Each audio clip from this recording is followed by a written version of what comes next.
Hello, thank you for being with us this afternoon. I'm Ellie Witter, Associate Director of Alumni Engagement for the Miami University Alumni Association. We are very excited to be partnering with Hillel at Miami University for their Women Crush Wednesday speaker series this week and next week. Joining us today is Hillel Executive Director Whitney Fisch and Miami student Madison McQueen to engage in conversation with current Miami parent and Clevelander Hallie Abrams. Hallie is known for taking the stress out of getting dressed with her size and budget inclusive styling business called The Wardrobe Consultant. She spends most days working one-on-one with clients, ensuring they have a comprehensive understanding of how to look their best and feel confident doing it. In today's conversation, Madison and Whitney will talk with Hallie about her journey to owning her own business and what it was like turning a passion into a business. There will also be time at the end for questions, so please submit your questions with the link just below the screen. And now I will turn it over to Whitney, Madison, and Hallie. Welcome, ladies. Thank you for being here. Thank you. Thank you so much. And welcome to everyone. It's wonderful to at least know that you're there. Unfortunately, we can't see you, but we're so excited to have 111 people registered for this event, which means that there are 111 people out there needing some help with wardrobe. I know I'm one of them, as I wear a t-shirt, or excuse me, a sweatshirt and sweatpants all day long. I've forgotten what pants that button feel like. So Hallie, maybe you can work with us through work from home pandemic wear. That would be great. But as Ellie so wonderfully announced, my name is Whitney Fisch, and I am the Executive Director of the Hillel at Miami University. And it is a pleasure to be in this role, which I started in August. I just wanted to let you know a little bit more about Hillel, which is the Center for Jewish Life at Oxford. And we are so blessed to have a really thriving Jewish community, a university that has supported and embraced the Jewish community for Jewish students and the Jewish community at large in Oxford, Ohio. We are located on East Walnut, and while our building right now is closed due to the pandemic, we have an incredible student leadership that is willing and ready to meet students where they're outside, engage in coffee dates, always safely, and do things like this, kill it with Women Crush Wednesday.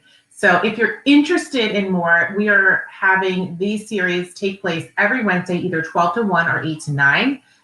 From now until about the beginning of April. Our website is under construction. We'll be launching our new website in mid-February.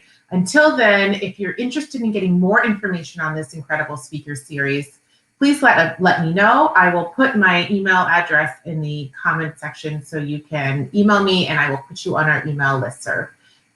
I forgot what I was going to say, which we send out every Friday. Excuse me, I've only had one cup of coffee today. I usually have two. In the meantime, please enjoy this incredible conversation with the wonderful Maddie McQueen, who is currently a sophomore from Toledo, Ohio, history major, Jewish leader extraordinaire, as she interviews Hallie Abrams about her love and life in business and fashion. Take it away.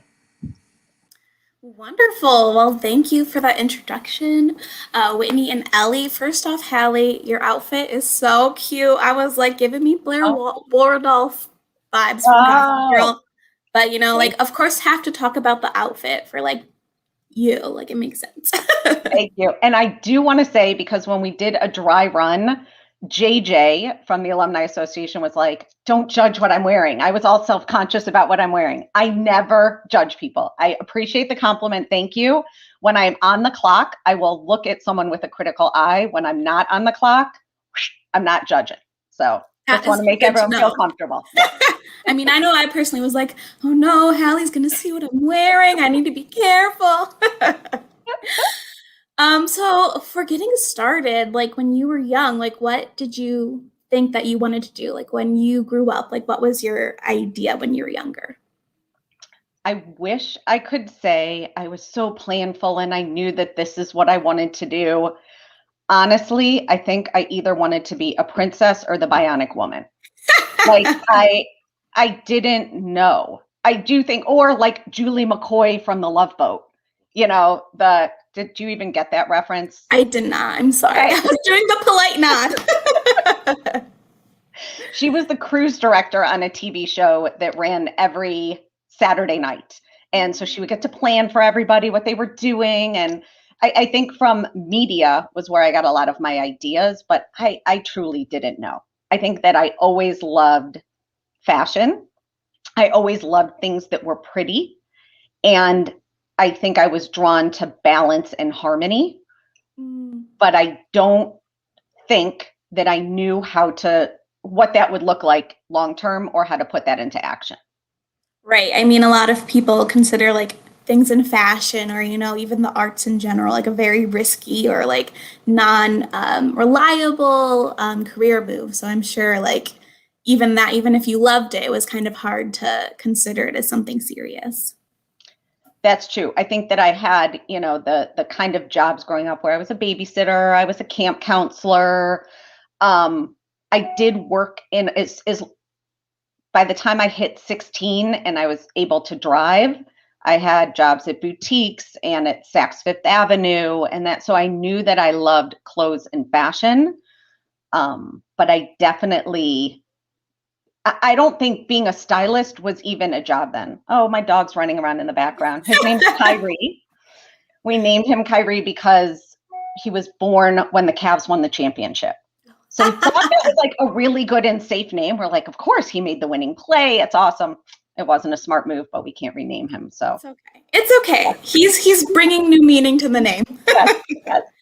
So kind of along the same lines, was there like any path that your parents wanted you to take when you were growing up, or like you felt like there was a certain ways you had to act or like lead career-wise because of your parents? So my parents are wonderful. I think my mom, it's possible she's on. So hi, Mom, if you're there. I think that they didn't have extraordinary expectations growing up. I think truly they wanted us to be happy and self-sufficient. And those were really their goals. It wasn't that they had my entire path lined up. I will say that my mom's family and my dad had been in retail in sort of the garment industry for many, many years and generations. And my mom had gotten a fashion merchandising degree at Ohio State. So that was the only path I knew that would have taken me into fashion. And that I felt was discouraged by my family, which I do sort of get. I think often, you know, you hear actors and actresses that say, I don't want my kids going to the industry. I know all the downs of it. And I think my parents similarly were like, you've worked really hard. You won't have holidays. You're going to be in the store all holidays. You're going to be on your feet all the time. It's weekends and evenings. And why would you do that? Study something else. So I studied communication and marketing by default. And I loved it. And I do think it has helped me tremendously. But I always had side gigs in stores because I loved it. I liked pretty things and I liked helping people put things together. That's amazing. Kind of like I'm seeing your background, so tell me what's like going on behind you, if you don't mind. Oh, no, not at all. Sorry. So I am doing later today. I regularly do segments with the NBC affiliate here in town, which is WKYC. And I am doing something on Valentine's Day gifts, but specifically Valentine's Day gifts from local either brands or stores. So one that I'm highlighting, it's on this side, obviously, is Fount, and Jackie's a Miami alum. She's great. Wow. They have a fabulous leather company based out of Cleveland. So yeah, that's why it looks like St. Valentine threw up in my office. So you were speaking about like the jobs you've had like throughout before like you really got established in your career. So what was your first job like that you'd say like your first like real job, if you will, whatever that means to you? Got it. So my first like out of college job was, I'll backtrack a smidge, which is I had lived and worked in New York City before and in the garment center. And while I love New York, I felt deep inside that was not a place I wanted to live my day-to-day life. So while the majority of my friends, and when you think of fashion, that really is in New York, that is not where I wanted to be. So I had to take a couple steps back and I chose to move to Washington, D.C. after college. And the first job I got was at the National Coffee Service Association. Okay, so all of the national associations have offices in Washington, D.C. because they all have lobbying arms, which is something I didn't know. And I was the executive director's assistant. And a big part of my job was that every Monday morning, he was a big fantasy football person, but this was before the internet. So my job was literally to take the fantasy football stats and fax them to every single person. It took the entire of Monday because you had to like feed it through, and then like it would be busy and you had to get to everybody on the list. So it was, I don't think it helped with anything I'm doing today other than it was incredibly humbling, and it makes a good story. But yes, yeah, that was my so first job. Yeah. So you said you did marketing and communications for college. How do you think that's helped you with your job now, or if it's like helped to get you there? Like, just how have you seen your majors like really help you out of college? Yes. So after the Coffee Service Association, I then entered the world of marketing and sales, and I worked in an advertising agency for many years. So the communication aspect, I think communication cannot hurt anyone anywhere, because you can be brilliant at what you're doing, but you still need to communicate it. So that was such a helpful major for me in the sense of thinking about what's going into my mind, how it's going to come out, and how it's going to be received by someone else. And there's so many different ways that works. And I do think that fashion and style is the initial form of communication that people have. Whether we like it or not, people do make a judgment initially when they see you. Right. And so I work with my clients a lot on defining what that message is, because we're in charge of the message. It's not just like, oh my gosh, what am I going to wear? It's, what am I saying? What is my brand? What's important to me? And also what I'm comfortable with. So it's like this intersection of what you want to say, but also truly who you are. And helping define that with my clients then becomes sort of like a mission statement for an organization. Right. And we get to use that even if something's really cute, or even if something's on sale. Is it on brand? Is it aligned with you and your style statement? And that's a really good litmus test for people to use, whether they're with me or without me, in terms of deciding. And that style evolves it evolves and grows just as we evolve and grow. But I think that's a huge part of communication, because what you're wearing really is communication. And then the marketing part, I just love it. My mind is always thinking of different ways to market things. So when I sometimes do mentor, I'm part of different stylist groups. And for many of the stylists, their challenge is their marketing and self-promotion.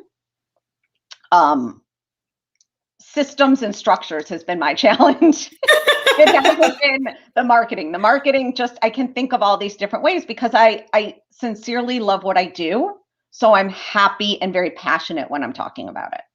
Yeah, I mean, like, just hearing you now, it's like, I feel like just insightful also with like, I'm like, wow, now I need to like analyze how I've been like choosing clothes and like picking what I've worn before. But I can definitely see how those two would help you so much in your career, especially yours, with like so much also of marketing is important to make sure you're getting your brand out there as for the wardrobe consultant, and actually making sure that like your business thrives, which it really helps to have those two backgrounds in there.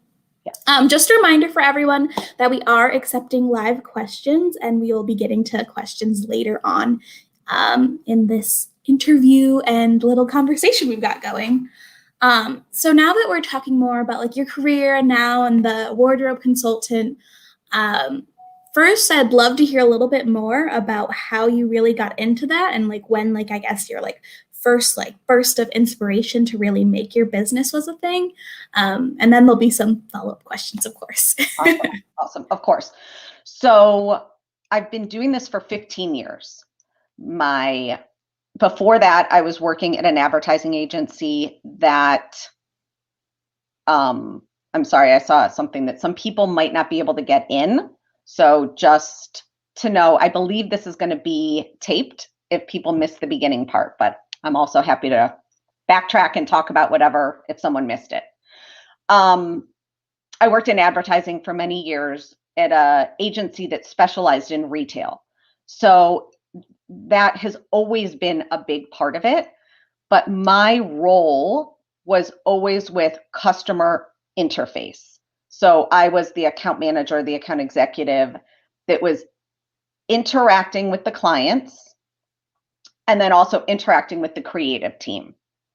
And when my oldest child was born, who he's now 21, my husband and I made the decision that it was not necessarily, along with the owner of the agency, that to come back part-time was really a challenge, because with that client interface, it couldn't be, oh, hey, it's Wednesday, Hallie's not here. It wasn't, my Right. role wasn't a part-time role.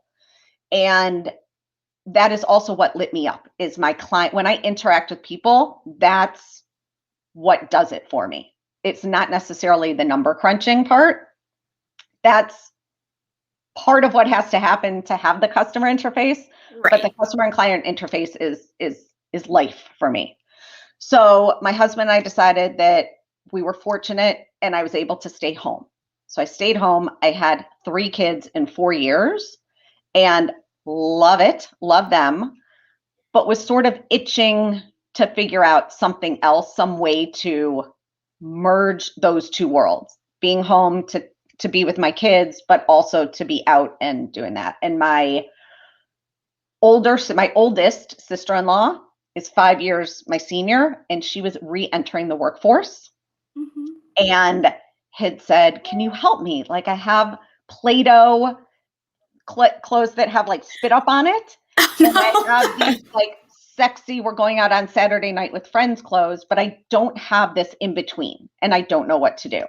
So I went through her closet and it literally was the beginning, the seed of what I even still do today, which is we went through her closet.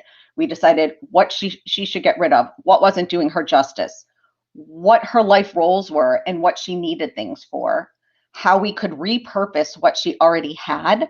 Like, she was looking at something as, oh, I can only wear it to a kid's birthday party. And I was like, no, put that t-shirt on under a blazer and you can wear that. Right. So we thought about it, and then we created a list of pieces she was missing and went out and shot for that. And then took those new pieces, integrated it into her current wardrobe and created outfits so that when she needed to go out to a job interview, to a volunteer thing, to a birthday party, or on Saturday night with her husband, she had outfits for all of those different life roles.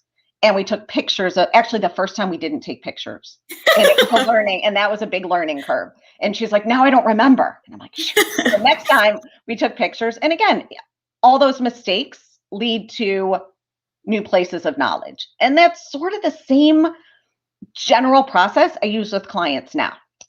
And after that happened with her, she was telling her girlfriends, right? The same way you go out to coffee with your friends and you're like, oh, I just saw this great show, or I read this great book, or I had that. And her friends were like, I want that. I want to do it. And I was like, really? Okay. And that with her assistance, she is a very linear thinker. She's an accountant. So she was able to help me with the parts, like the billing part that I was like, I don't know how to do invoices.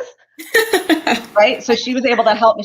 Thank God for her. She was able to help me with that. And that was really the start of it. And since then it's grown in different ways. But yeah, no, that I really like the idea of, like, you know, like a lot of businesses do start with just like those connections that you're forming, and like having that like beginning community is so essential to like having, like, building up what you have today, or like any other business that you see. Kind of along the lines of that, you were talking about different pieces that she needed. I'm just curious for myself, and I'm sure other people are curious too. What would you say are like the most essential pieces you should have? Like, I don't know, the 5 most essential pieces you'd say anyone should have in their wardrobe. Okay, I will give you the list, but there needs to be a big caveat, a big asterisk on there, that this is a general list, but it needs to be personalized to you, your life, and your life roles. Okay. So I find that very often people fall into one of two categories. Okay. They are either cake people or they are frosting people. Okay. So using that food analogy, cake people really like the basics. They have basic things. They don't want anything too flashy or standouty. They don't love accessories. They're sort of, it's about the usefulness of a piece. Okay. Cake people like glitz and interest and things that are special and cool. And it's almost as if something isn't worthy of coming home to their closet unless it has like a special bell and whistle to it. And usually each of those groups need to add a little of the other. Okay. Right. Makes sense. So many people are frosting people. They like all the things that have interest, but what happens is they need the basics to be the foundation in order for, like, this jacket wouldn't be great if I was wearing it with another pattern thing or a ruffle neck, or right, there would be too many things going on. It would be distracting. Even now, I'm a little spicy, I have to say, right? Like, there's a necklace and there's the glitter and that's it, but that's me and that's who I am. I often talk with people about having their outfits be mild, medium, or spicy. This would be the spicy version. So that being said, 5 things every person should really have in their wardrobe, every woman, let's say, because men and women, it's a little different. A great pair of denim that you feel great in, that you feel like your booty looks good in, that you feel comfortable in. Okay, totally essential. A black blazer. Throw a black blazer over anything, especially Zoom, and all of a sudden you're set. And it can also help ground other pieces. A great pair of pumps. A lot of people wear black pumps. I like a nude pump because nude goes with everything. It can be dressed up or dressed down, and it elongates your legs. So that is huge. White button up. Again, that one, I'm going to say it depends on if it's your thing. And sometimes that can be a little problematic for women that are bustier because a white button up can pull here. So you really have to make sure you're finding the right one. But that, again, you can wear it with denim or cutoffs, and you can wear it with a pencil skirt. So it really gives you a lot of versatility. And what's my last one going to be? A leather jacket. Oh. Mm-hmm. I don't even have one. I'm always, you know what? It's like they're so expensive. I'm always afraid to like invest the money, I guess. I get that. So I'm going to tell you 2 things about it. I'm pointing at you. I'm giving you a lecture, Maddie. First of all, there is great sort of vegan leather these days that is much more reasonably priced and not like sticky, plasticky like it was in the past. And the second thing is that for those basics I just talked about, those are the places that you invest because they're the workhorses that you can wear over and over and over again on a cost per wear basis. It will pay off. And because you're wearing it so often, I always recommend that you spend the most that you can, again, within your own stratosphere of what you can spend, that those are the places to really invest more. Gotcha. So kind of thinking about like money and affordability, especially since we're like doing, Miami University, so we've got a lot of students. What would you say for like students who are trying to like have like be professionally dressed, but they like can't afford things? How can like they either like use one piece for many things or like able to find things that will work for just like maybe casual wear and also business wear, while also still like not putting a big dent in anyone's wallet? Right. So one of the building blocks for many, many wardrobes is a suit, and that's for a man or a woman, to be honest. So when you're interviewing, generally speaking, even if you're in a creative field, having a classic suit is really important. The great thing about having a suit is that it allows you to have pieces you can wear together or pieces you can break apart. So I always recommend that people get, for women, especially, a 3-piece suit. So the jacket, the pants, and then either the dress or the skirt that coordinates. I think that it's really helpful to try and buy them together so that the fabrics match. Fabrics don't always need to match, but there's ways that they can purposely not match, or they can look like, oh, it's a little off. Yeah. So if you buy it together, it's really helpful, because then you can wear the jacket, again, over a t-shirt to go out on the weekends. You can wear the pants with a sweater. You can wear it together as a suit. You could wear the dress. You could wear the dress alone, probably to a cocktail event, if you put on dressier jewelry and nicer shoes. You can wear the dress and the jacket. You can wear the dress with a cardigan over it, right? There's all of a sudden, I think, what do we have, 10 outfits there? They came from pieces. So I think that that is the most essential.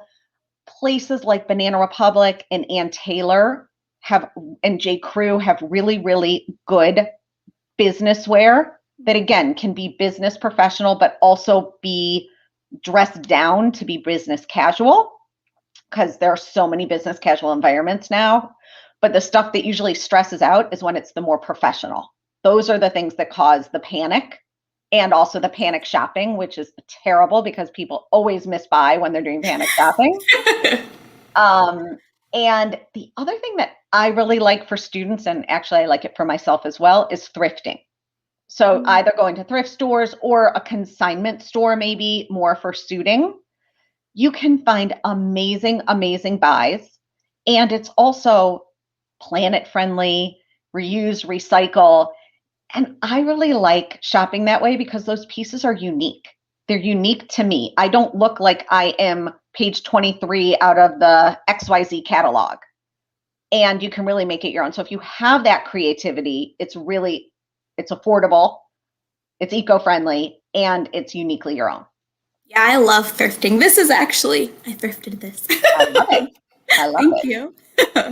So moving back into like more of the business mindset, I guess, how would you say, like, if you've had any like professional setbacks, how have you overcome that? And like, kind of what was your thought process through that?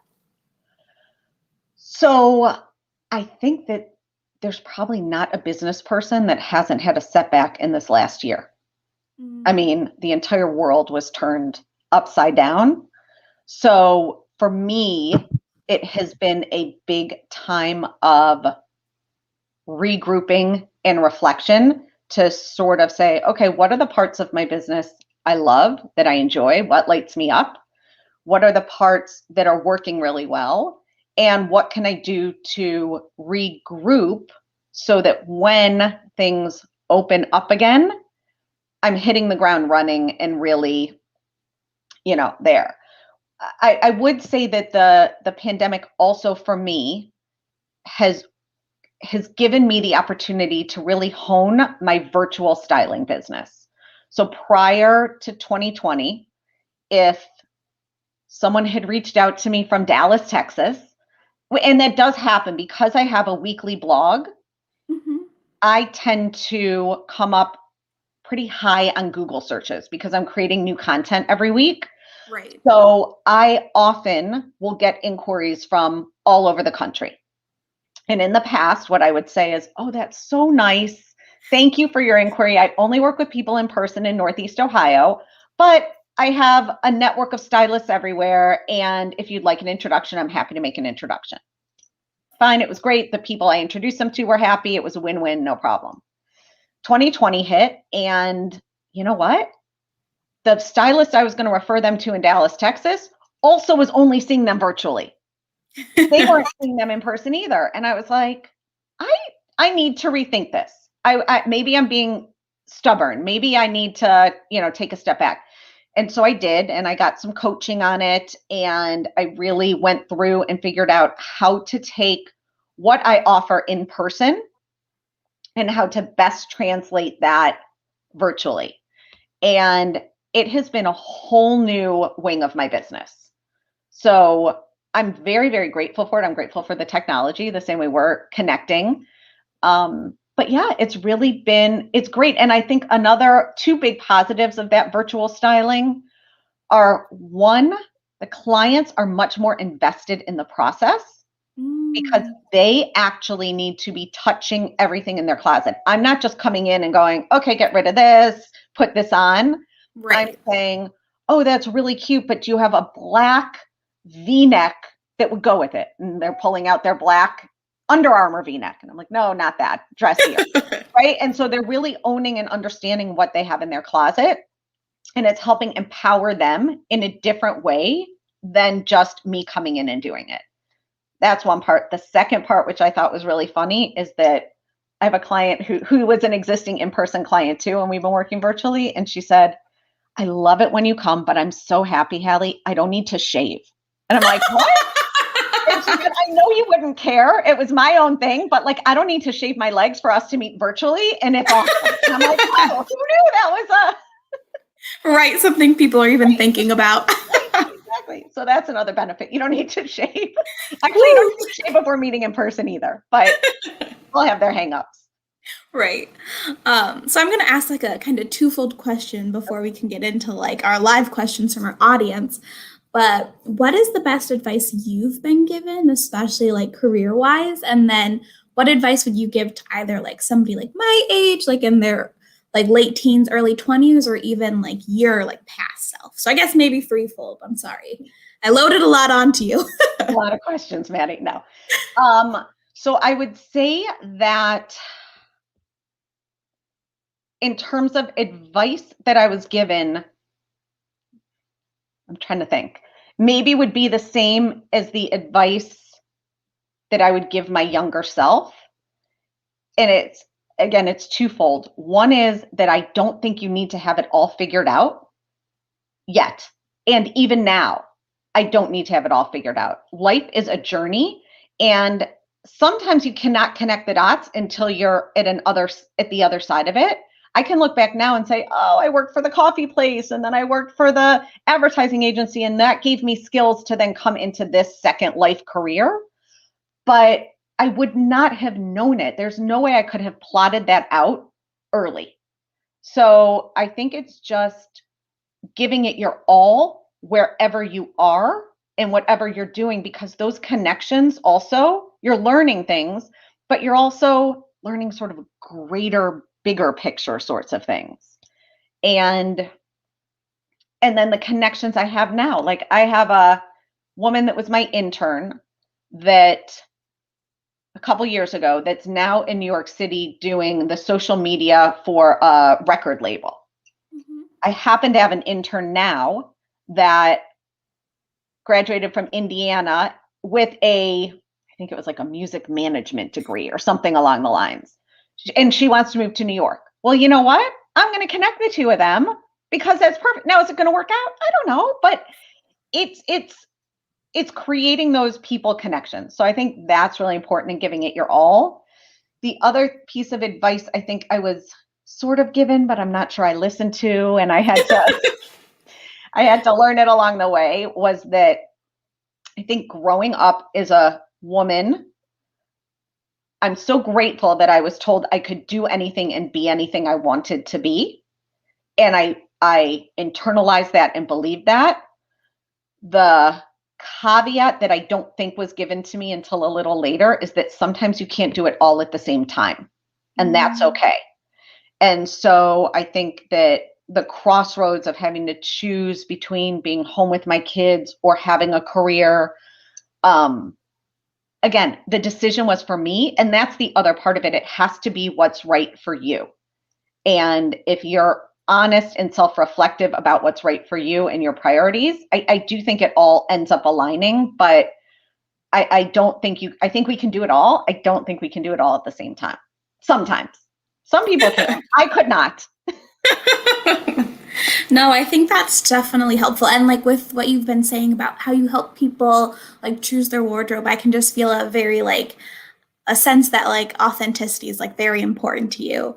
And how that just kind of goes along like in so many different like aspects of your life.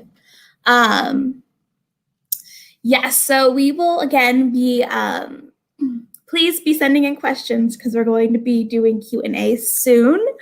And I love questions. Ask me questions.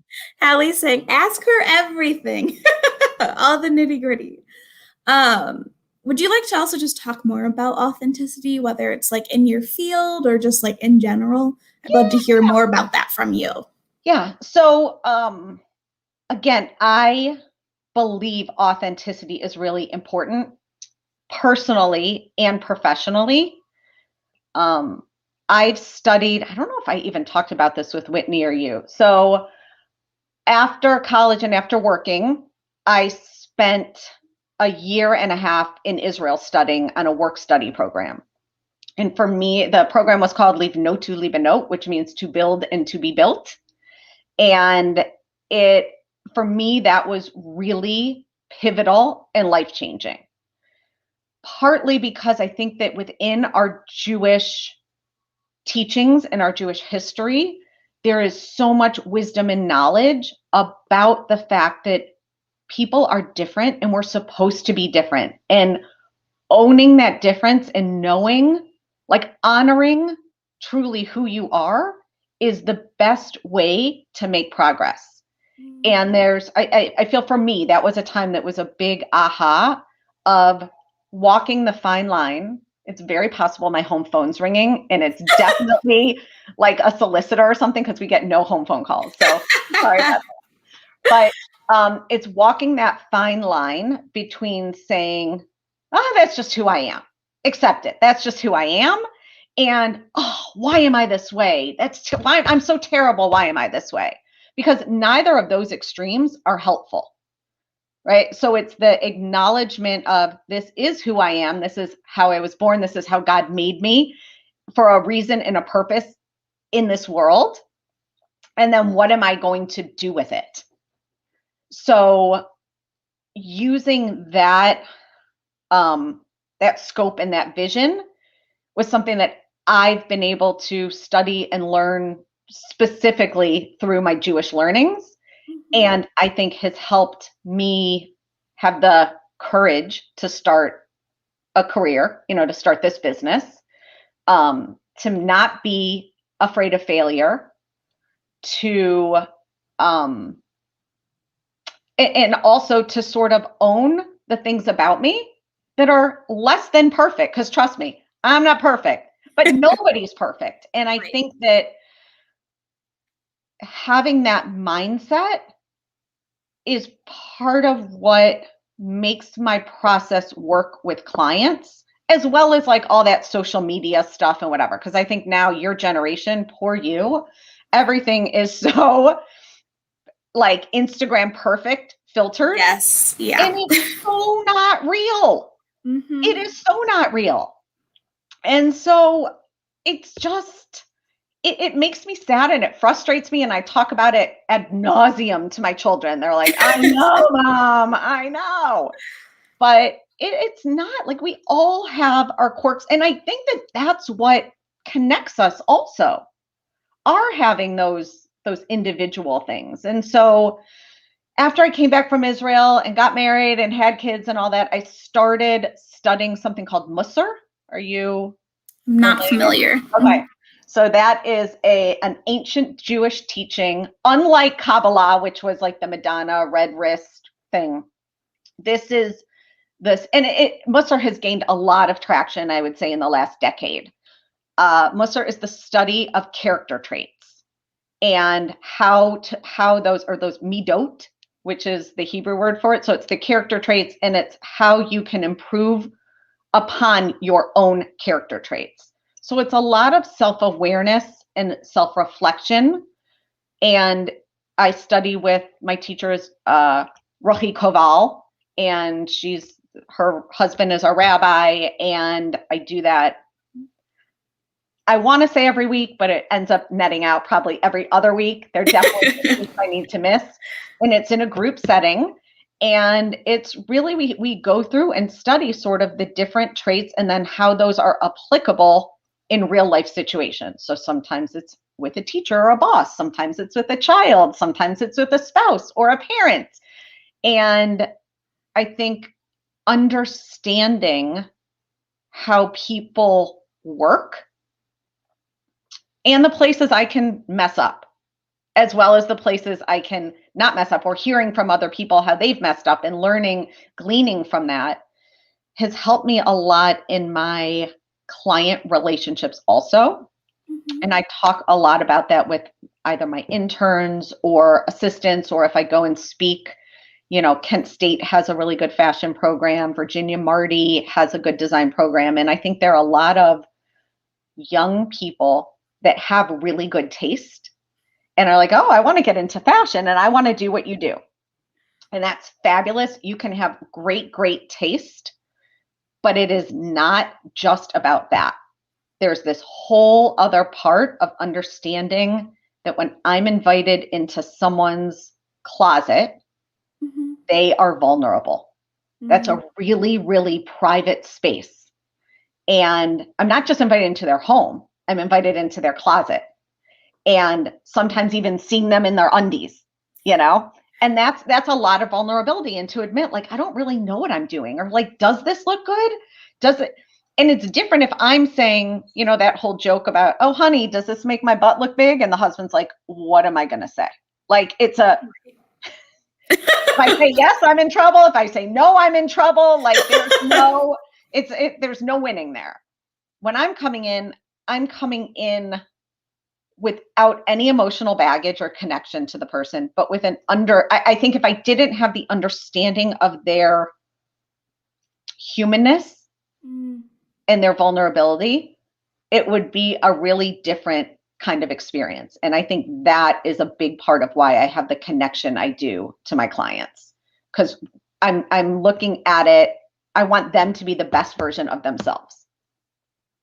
Right. And then you also kind of have to be the best version of yourself to be able to do that. So trying. It is, I am a work in nobody progress, can be perfect. I am a work in progress. All right. So I think we're going to start segueing to the question and answer part of this talk. I don't know what to officially call it. Our coffee talk? Our chit chat? Yes. Welcome back, Whitney. Thank you. This has been so enjoyable to listen to. You're both naturals at this. I really should start a talk show. I would love to be a part of that. We got a lot of questions, so I'm going to jump right in. Okay. I'm going to take some a about drink of my tea. Please. Some about starting your own business to actual, what's your favorite denim brand, things like that. So I'm just going to kind of roll into it. Rapid fire. Yes, rapid fire. Go. So what are your particular brands of denim that you stand behind, you think is the gold standards? Got it. Every budget level too, if you don't mind. Yes. No, that's fine. So again, caveat, it has to work for your body. So the way denim manufacturers work is they have fit models. Fit models are who they're building. Any brand has a fit model. But so if you find a brand that works for you, chances are you and the fit model have a similar like rise in your pants, or a similar, it's not about the numbers this way. It's more about the numbers this way, if that makes sense. So I think some of it is finding a brand that works for you. That being said, Madewell is probably my hands down favorite. I love it. I think they actually took the people from J Brand maybe 5-6 years ago and brought them on board, and their denim just skyrocketed then. So the way it's designed, the way it's manufactured, it has enough stretch to be not horridly uncomfortable, but not so much stretch that you're getting like baggy knees and baggy tush at the end of the day. So, and I think that they have enough styles that they tend to fit and look great on most people. That being said, so that's my mid price, I would say. Higher end, I like Citizens of Humanity and Mother. Mother doesn't fit me fabulously, but it fits a lot of my clients really well, especially, and Good American. Especially if you are a woman where you have a smaller waist and feel that you, your hips and your thighs, measurement wise, Good American is great for that. It kills me that it's the Kardashians, but I will get past that because they actually do a good job. Another tip I will say is that if that's your issue, where you find that you have the gap in the back of your jeans, buy the denim that fits you in your hips, in your tush, and then have it taken in at the tailor. It is a pretty easy fix, and it will make a huge difference. So you're not like pulling up your pants all the time. And then from a budget standpoint, I think Old Navy does a great job. I think their Rockstar jeans are great. I do. I could not agree. Before you said it, I was like, she's going to say Old Navy.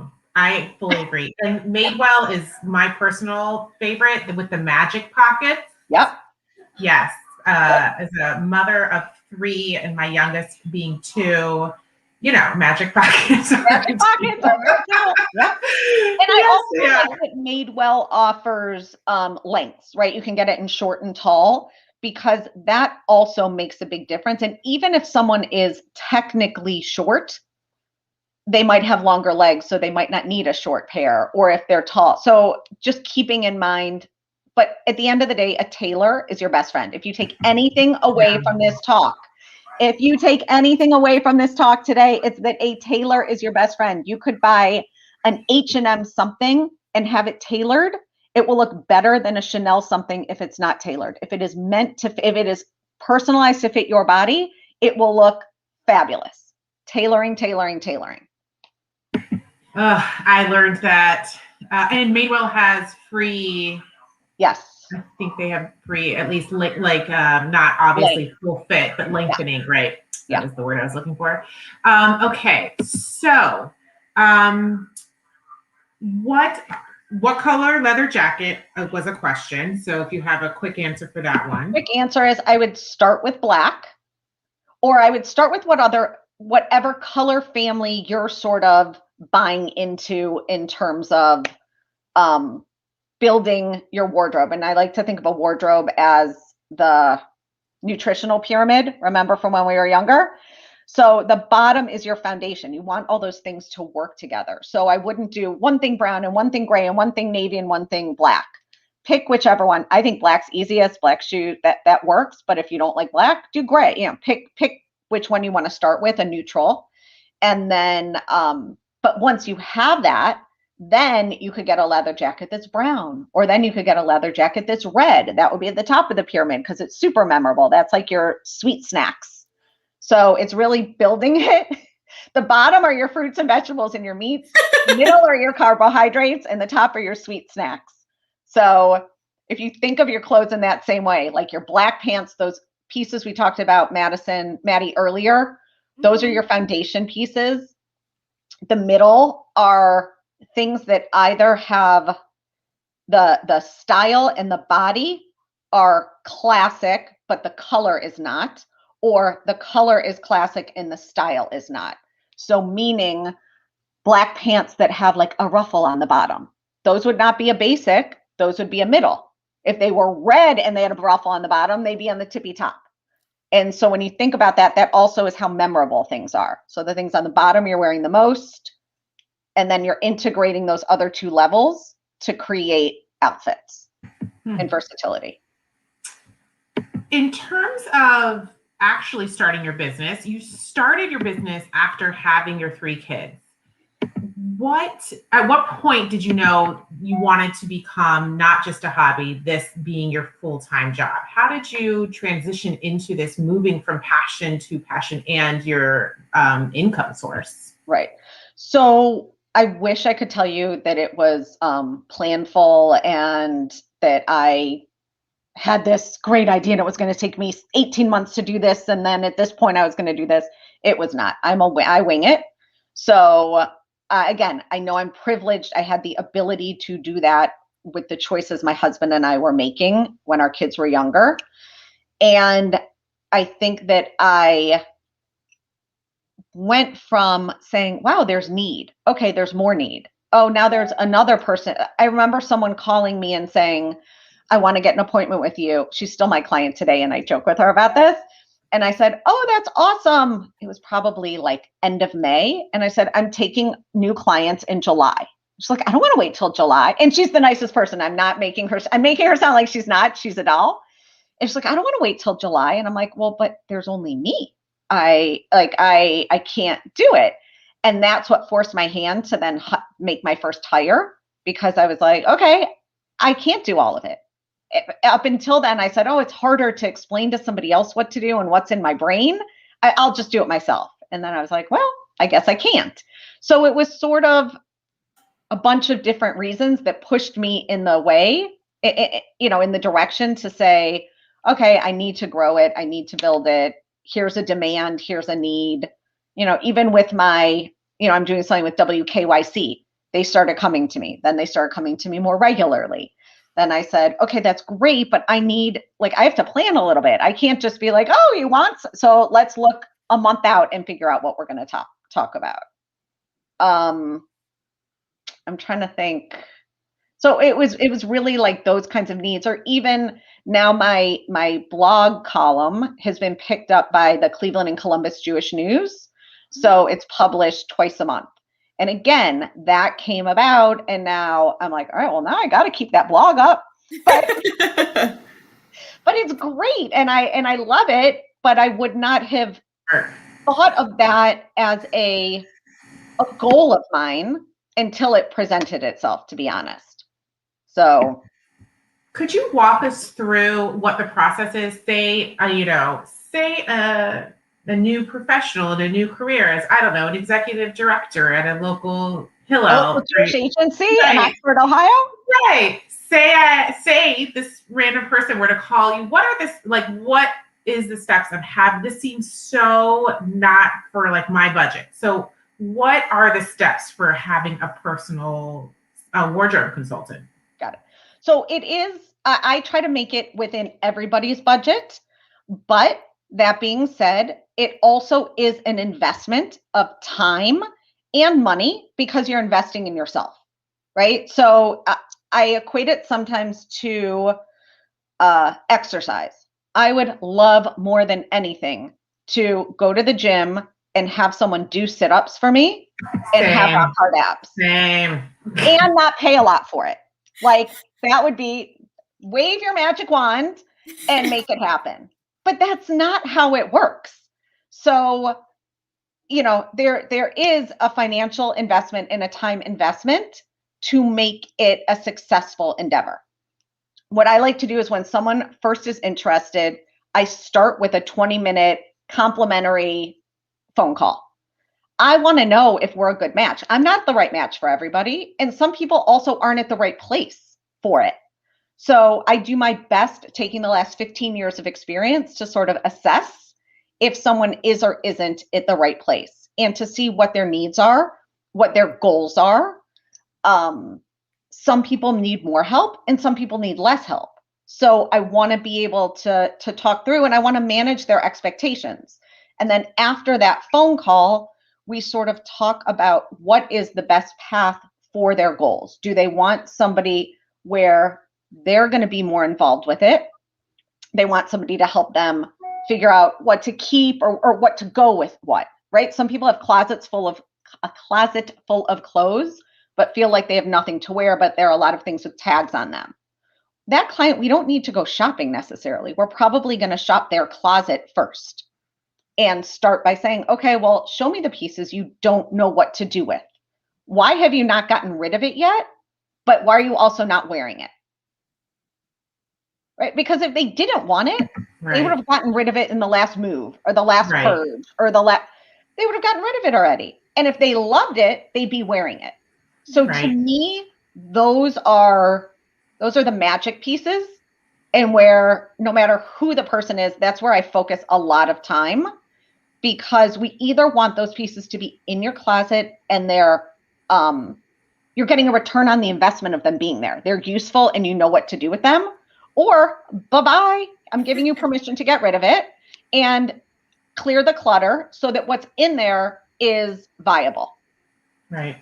Your closet is the high rent district. It is the the Park Place of the Monopoly board.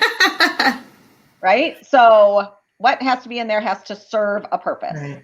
So again, we have that talk. Then I do a really in-depth questionnaire and intake to figure out everything from what your life roles are, how comfortable you are repeating things.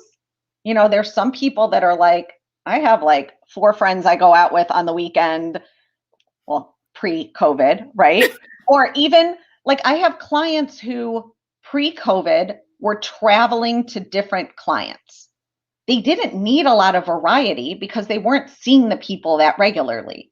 Now on Zoom, they're meeting with the exact same people multiple times a week. And they're like, I need more shirts. I can't, they have a repeat issue. Other people don't care about repeating. I'll wear the same thing. Give me 5. I want a uniform. Give me 5 go-to outfits.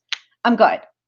Awesome. So I'm always assessing and sort of recalibrating to figure out what the person's needs are. And then as our relationship grows and there's trust, I end up happily being their go-to for many, many things. So there are times I'll work with someone like a executive director in Oxford, Ohio, and we might work on something like interview outfits, or I worked with a doctor at the Cleveland Clinic that wanted to get into a more administrative role. And so we really worked on what she was going to do with that. But then once she achieved that goal, then she called me for her kid's bar mitzvah. Then she called me when they were moving. Then she called, it becomes a long-lasting relationship most of the time. That's so lovely. So in our last couple minutes, one question was, do you advise on hair and makeup as well? That is not my area of specialty. So I'm not going in and saying, oh, you should get 2 inches cut off and you should, wear this kind of makeup. I have people I refer out to for those things that are specialists. Even honestly, a lot of people think I do like closet cleaning, sort of like the home edit. Right. That's part of it, but I'm not really there to tidy you up. I'm there to help manage it, but I'm there to help you figure out what to keep and what not to keep. And if you're keeping it, how you're wearing it. If somebody needs real organizational help, I refer out to professional organizers also. Oh, that's smart. Yeah. But again, if I'm helping someone with a wedding, I'm working with the mother of the bride on what lipstick to wear, or we're going together to the makeup artist and saying, okay, well, this is the color of the dress. Let's do this kind of lipstick. So I know enough to be dangerous, but not really enough to be helpful. Well, so in our last 2 minutes, where can people find you? How can people connect? And do you have folks that work for you in Cincinnati, in Dayton, in Oxford? Got it. So thank you. Yes, connection, like I said earlier, is my favorite thing, whether it's one-on-one connection with my clients or with my Instagram family and Facebook and that kind of stuff. So I am on Instagram at The Wardrobe Consultant. Facebook is Hallie Abrams, The Wardrobe Consultant, because I think The Wardrobe Consultant was taken when I tried to get that name. And then my website is thewardrobeconsultant.com. And there my blog is published weekly. You can opt in to have it sent to your email every Tuesday morning. I love responding, especially on Instagram. I post stories almost every day that are really, it's not that like highlight reel of curated life. It is like my hair on the top of my head, no makeup on, talking with my kid, drinking coffee, whatever, but also sharing real styling tips and outfits of the day. And my hope is that in sharing things that work for me or work for my clients, it's not a matter of copying it or going out to buy that particular thing. It's to serve as the inspiration of, oh, I didn't think you could put a graphic tee with a Chanel-ish kind of jacket, as opposed to, oh, I need that actual jacket. So a lot of the things that I'm posting are my real pieces from my real closet, from my real life, my real unmade bed behind me often.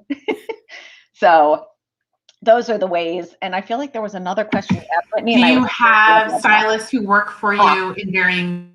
So I do not have on my team stylists in other cities. Right now, everything is virtual. Even within Cleveland, I'm not really meeting people. I will meet someone at a store sometimes, but closets are very close spaces.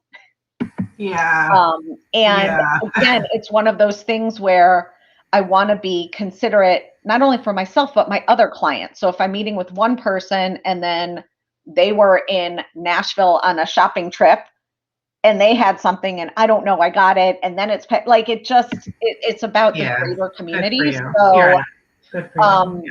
So I'm doing a lot virtually, and I'm telling you, I'm so pleasantly surprised. So I'm able to help people all over through these virtual packages. And maybe one day we will also meet in person again. But through those packages, like I make suggestions about what to get. We go through the shopping list. People buy things. After they buy it, we have a try-on session where I'm seeing what it's like on. So it's not oh, here you go, here are a couple. It's not just like following your favorite blogger and clicking on their links. When I'm engaged and hired, I am there to help support people as much or as little as they need. So I'm really there because I want to make sure that it's not stressful. Or if you're like, oh, should I get this? This is on sale. I'll be like, no, you have 3 other shoes that are exactly the same. It's redundant. So I'm so grateful. This was so lovely. You can't tell now, but I actually love fashion and I've followed it always. But I learned so much. So thank you so much. And if you are interested, if your question didn't get asked, I'm so sorry. I really encourage you to follow Hallie on Instagram. I'm a big fan of hers on Instagram. And she will genuinely answer your questions, your remaining questions. So you know what I'll do? I'll even post on stories a little box for people to ask. So later today, we'll put it up there and I'll say, if you were on the, Miami Hillel and you didn't get your question answered, let me know. And then often it's easier for me to video the response because I'm a much better talker than typer, especially with my thumbs. So I will try to answer it that way. So beautiful. Yeah. Thank you so much. I'm just so grateful. And Maddie, you're a rock star, girl. Thank you. Amazing. And if you want to know more about future Women Crush Wednesday events, you can also follow Hillel at MU. So Hillel ATMU.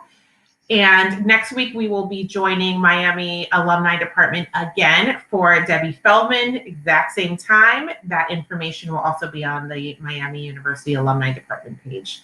And we are just so grateful, and I hope everyone stays warm and well. And thank you so much again, Hallie, for your time and your expertise. We're so grateful. Thank you for inviting me, Whitney. I appreciate it. Thank you. Take care, everyone. Bye.